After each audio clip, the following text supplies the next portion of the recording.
দুর্দান্ত সুস্বাদু এই তিলের রেসিপি।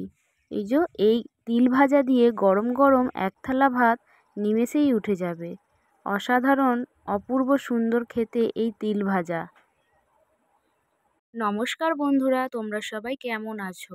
আমার চ্যানেলে তোমাদেরকে জানাই অনেক অনেক অভিনন্দন।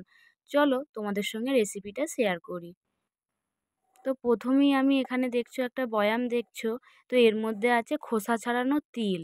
তো এটা হচ্ছে বাজার থেকেও কিনতে পাওয়া যায়, আর আমাদের এটা চাষের ছিল বলে খোসা ছাড়িয়ে এই জারের মধ্যে সংরক্ষণ করে রেখেছি প্রায় 1 বছর, মানে এটা 1 বছর ধরে আছে। তো তিলটাকে আমি একটা বাটির মধ্যে জল নিয়ে আগে ভিজিয়ে নেব। তো এই রান্নাটার জন্য লাগছে পেঁয়াজ আর কাঁচা লঙ্কা।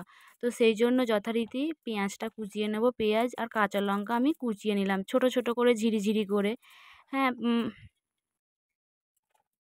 যেহেতু আমি এর মধ্যে গুঁড়ো লঙ্কা দেবো সেই জন্য 5টা মতো কাঁচা লঙ্কা দিয়েছি। চাইলে তোমরা ঝাল যে যেমন ঝাল খাও সে তেমন দিতে পারো।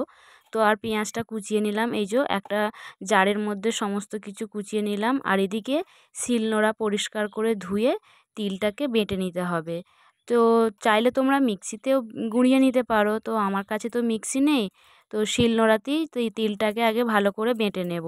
খুব একটা মিহি করলে হবে না, যেমন নর্মাল পোস্ত বাটে সেরকমই তিলটাকে বেটে নেব। খুবই দারুণ স্বাদের এই রেসিপিটা। তো তোমরা বাজার থেকে তিল কিনে নিয়ে এসে করতে পারো। আমাদের তো জমিতে, আমরা গ্রামের মানুষ, জমিতে চাষ হয়। তো সেই তিলটাকে খোসা ছাড়িয়ে রান্না করি। তো আমার এখানে সব তিলটা বাটা হয়ে গেছে, আমি এবার এই বাটির মধ্যে তুলে নেব।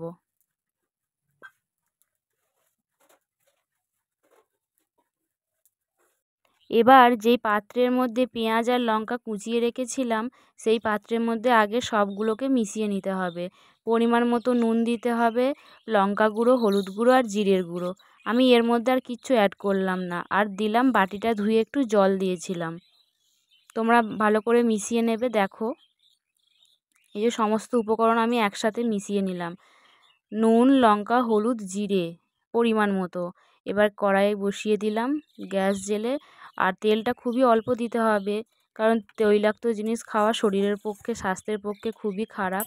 তো তেলটা গরম হয়ে আসলেই ওই মিশ্রণটা ঢেলে দিতে হবে।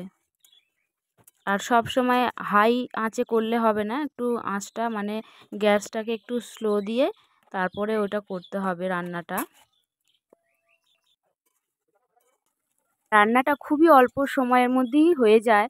তোমরা দেখতে পাচ্ছ আস্তে আস্তে জলটা, আমি তো অল্পই জল দিয়েছিলাম, জলটা আস্তে আস্তে শুকিয়ে যাচ্ছে। তো এইভাবে গ্যাসটাকে স্লো হাই করে করে হালকা আঁচের মধ্যে তিলটাকে ভেজে নিতে হবে। তো দেখো অনেকটা শুকিয়ে গেছে। তো আমি এর মধ্যে সামান্য পরিমাণ অল্প সরিষার তেল দিয়ে গা দিয়ে ছড়িয়ে দেব, যাতে ভালোভাবে ভাজাটা হয়। তো দেখো বন্ধুরা, তিলটা প্রায় রান্না হয়েই এসেছে, পুরো শুকিয়ে গেছে, ঝরঝরে হয়ে গেছে, আর দুর্দান্ত খেতে। তোমরা একবার রেসিপিটা ট্রাই করো। তো চলো নামিয়ে নেব এবার, পুরো হয়ে গেছে রেডি। তো দেখো, নামিয়ে নিয়েছি। দেখছো, দেখতেই কেমন অসাধারণ সুন্দর লাগছে, তাহলে খেতে কেমন লাগবে বলো তো? খুবই ভীষণ সুন্দর। যারা খাওনি তারাও চেটে পুটে গরম ভাত এক নিমেষে শেষ হয়ে যাবে।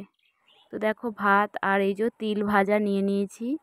তো দেখো দেখতেই কত সুন্দর লাগছে বলো তো? তো তোমরা ট্রাই করবে তো? খেয়ে দেখো কেমন স্বাদের এই রেসিপিটা, আর কমেন্ট বক্সে জানিও কেমন হয়েছে।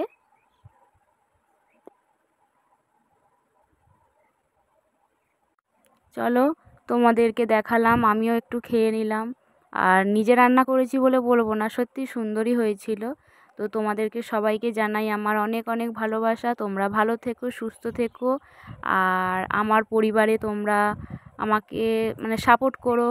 Bye bye.